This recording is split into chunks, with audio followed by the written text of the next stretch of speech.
Prime Minister.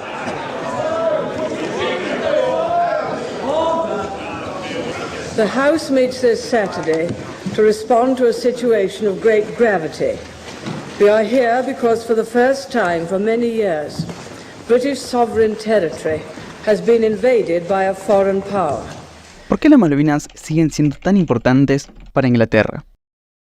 Esta pregunta nació al leer este libro, Así se domina el mundo, de Pedro Baños, en donde en una parte habla de cómo la economía se controla a través de los mares y cito, quien domina los mares, domina al mundo, argumentando que las zonas más valiosas son los puntos de paso donde circula el comercio clave para la economía mundial. La cuestión es que si miramos un mapa como este, podemos entender qué quiere decir esa frase. Al enfocarnos en América, vemos que solamente hay dos pasos para ir hacia el otro lado. Uno es por arriba, muy complicado por el frío y las aguas congeladas, y el otro por abajo, a través del estrecho de Magallanes o el pasaje de Drake. También peligroso, pero más rentable. El tema está en que antes que se construyera el Canal de Panamá, esta era una de las rutas comerciales más transitadas del planeta, haciendo que sea una zona muy importante estratégicamente. Y si agrandamos la imagen, podemos ver cómo las Malvinas rodean la entrada hacia ese paso. Y acá es donde uno empieza a entender la importancia de las islas, y es que este territorio viene siendo problemático desde que se descubrió en 1502, cuando las tres potencias de aquella época, España, Francia y Reino Unido, reclamaban estas tierras.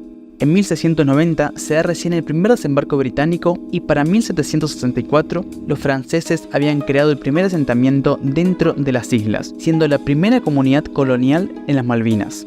Y esto, aunque parezca un dato menor, es el punto de partida que después nos da a nosotros como argentinos el motivo suficiente para reclamarlas en la actualidad, porque un año después, en 1765, los españoles le compran la isla a Francia reclamando su soberanía absoluta, aunque había también un asentamiento inglés al oeste de las islas. Pero acá es donde todo cambia porque el propio rey Carlos III crea la gobernación de las Islas Malvinas como una dependencia del gobernador y Capitanía General de Buenos Aires, nombrando al capitán Felipe Ruiz Puente el primer gobernador. Digo que todo cambia porque hasta ese momento las islas pertenecían a la Capitanía General de Chile, siendo este el momento bisagra para entender por qué las islas son argentinas y no británicas. Hasta acá la historia nos cuenta dos cosas.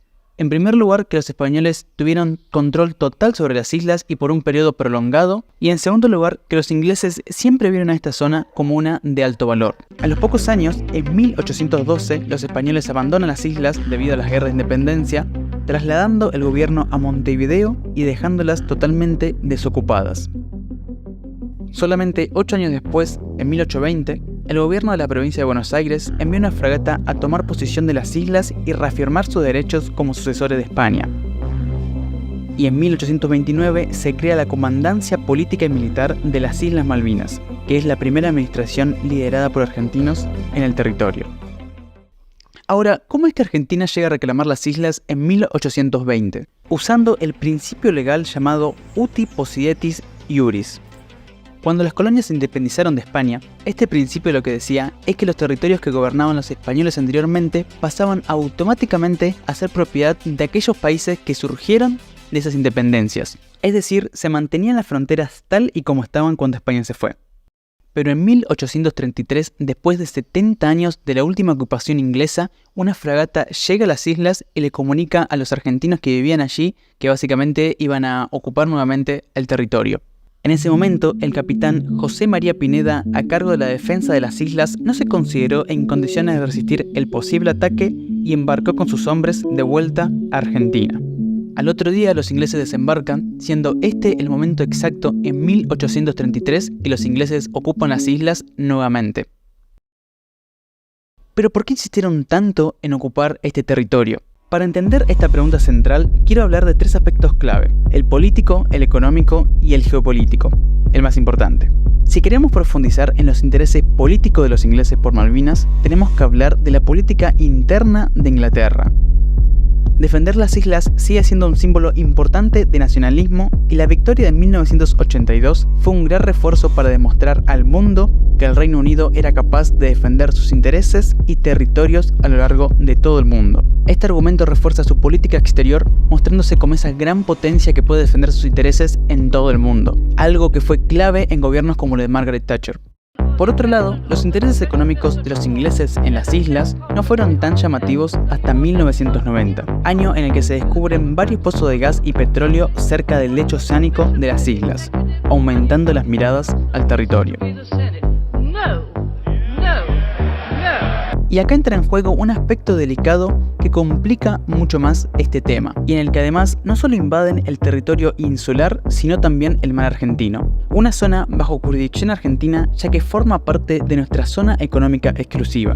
Una zona económica exclusiva es una zona imaginaria que le da el derecho a ese país y solamente a ese país de explotar todos los recursos que estén dentro de esa zona como él quiera. Los demás pueden circular libremente, pero no pueden ni siquiera pescar dentro de ella. Un tema debatible que involucra también a los pesqueros chinos que vienen a pescar a nuestras aguas gracias a los pocos controles, aunque ese es un tema para otro video.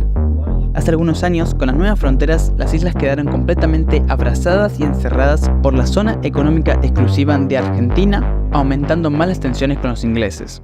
Hablo de este tema para que entiendan el gran problema que hay respecto a esto, que no solamente afecta a las Malvinas en sí, sino también a gran parte del territorio argentino. Es como si ahora estuvieran ocupando ilegalmente dos zonas, las islas y el mar, aunque en la práctica ni los recursos ni el nacionalismo son importantes para ellos.